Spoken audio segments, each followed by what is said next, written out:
Hello everyone. तो हम आज बात करने वाले हैं खेसारी लाल यादव जी और शिल्पी राज का एक बहुत ही बेहतरीन सॉन्ग के बारे में, जिसका पोस्टर आ चुका है।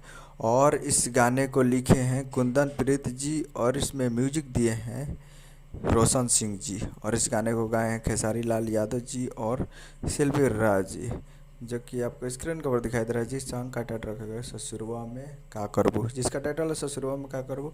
और वीडियो में खेसारी लाल यादव जी और रानी एक्ट्रेस जी, फिट में है रानी एक्ट्रेस जी।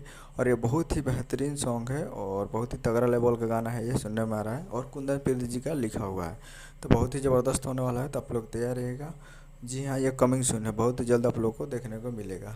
और ये नए चैनल से आने वाला है। और खेसारी लाल यादव जी और रानी एक्ट्रेस का जोड़ी आपको देखने को मिल सकता है इसमें, बहुत ही ज़बरदस्त है। तो आप लोग इसको तैयार रहिएगा। कल इसका टीजर आने वाला है और परसों वीडियो, तो आप लोग और ये आ रहा है Bhojpuri music hub. Bhojpuri music hub present Bhojpuri YouTube channel पे ये गाना को रिलीज़ किया जा रहा है, तो बहुत ही ज़्यादा आप लोग को देखने को मिलेगा। तो ये मिनट का वीडियो चैनल सब्सक्राइब लगा, किसी के सारे लेटेस्ट मिलता है अगला वीडियो में। जय हिंद, जय भोजपुरी।